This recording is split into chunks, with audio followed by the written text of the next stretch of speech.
Të dashur vëllezër dhe ju motra, sa po kaloj muji i madhneshëm i Ramazanit, muji i ëmbëlsirës së shpirtit tonë, i dashurisë dhe i respektit të ndërsjellët. Kaloj Ramazani, mirë po mësimet e tij nuk duhet harruar, ato duhet jetësuar dhe kristalizuar tek ne, sidomos tash pas mujit të bekuar të Ramazanit. Andaj, le të jetë një këshill e mirë kuptimit, e dashurisë dhe parafërsisë, sepse nuk mirë kuptohen vetëm ata të cilët e flasin të njëjtën gjuhë, mirë po mirë kuptohen vetëm ata cilët i kanë të njëjtat preokupime. Për këtë, të dashurit e mi, nuk duhet vetëm të dukemi si të atill, mirë po të kemi sjellje tipike islame me mesazhe të mirë kuptimit, parafrimit, dashurisë dhe respektit na përcjellin edhe 12 muaj në vazhdim. Zoti është i këtillë dhe e don besimtarin të jetë i këtillë.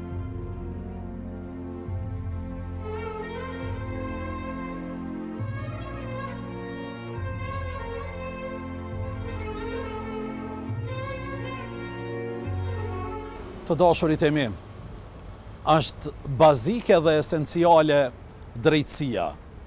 Mirë po këtë e kemi përfitu edhe më shumë në muajin e bekuar që posa e lam. Andaj, le të jetë slogan i muajve të radhës, drejtësia të kristalizohet tek ne. Sepse profetin Muhammed, paqja dhe mëshira e Zotit qoftë mbi të, nuk e bashkoi me masën vetëm namazi apo agjerimi, mirë po e bashkun konceptet e qarta që i kishte, drejtësia absolute, hynore, kjo e bëri që t'jetë i afërt, i parafërt dhe i mirë kuptueshëm me masën.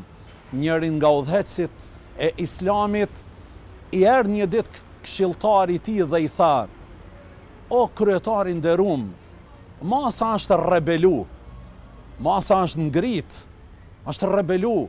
Vetëm shkopi yt, kamxhiku yt, këta i qetëson." Ai u kthy dhe ju tha: "Nuk është e vërtetë kjo.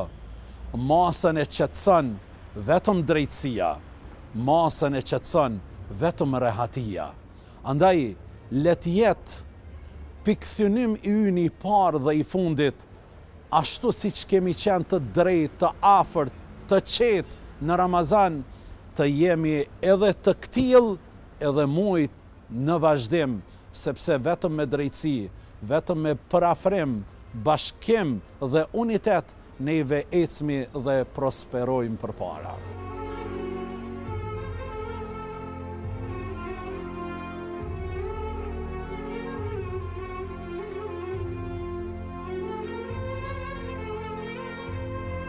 Të dashurit e mi, neve nuk jemi të përsosur, mirë po kemi mundësi një gjë ta bëjmë, të bëjmë përpjekje maksimale që të jemi sa më njerëzor. Kjo është e kërkueshme prej ne edhe pas Ramazanit. Profeti Muhammed ka qenë duke ecë me shokun e tij të ngushtë në një natë të errët dhe Hazreti Ebu Bekri, kur e shiqoi ke fytyrën e tij plot nur dhe buzëqeshja i tha: "O i dërguari i Zotit, fytyra jote është më e bukur se hana 14-shë. Tha: "Ashtu jam, o Ebu Bekër." E më pas kaloi kundërshtari më i madh, Ebu Xehli, dhe i tha: "Fytyrë më të prisht se sa ti nuk ka në rruzullin toksor, o Muhammed." E profeti përsëri tha edhe atij: "I atill jam, ashtu jam." E Ebu Bekri tha me habi: "O i dërguari i Zotit, unë të lavdrova." "Jo vetëm që të lavdrova, ti ashtu je." "Më miratove," thave, "ashtu jam." E ky të nënçmoj: "Edhe këtia miratove." Tha Ebu Bekër: "Mos u mërzit, sepse njerëzit ta japin vlerësimin ashtu qysh janë vetë." Andaj, nëse dikush ta shpreh një dashamirësi, një buzëqeshje, një respekt, ta thot një fjalë të mirë, ai është njeri i mirë, mirri këto këshilla, nderoj dhe respektoj masën në përgjithësi. Allahu na bëm nga njerëzit e këtill. Wassalamu alaikum.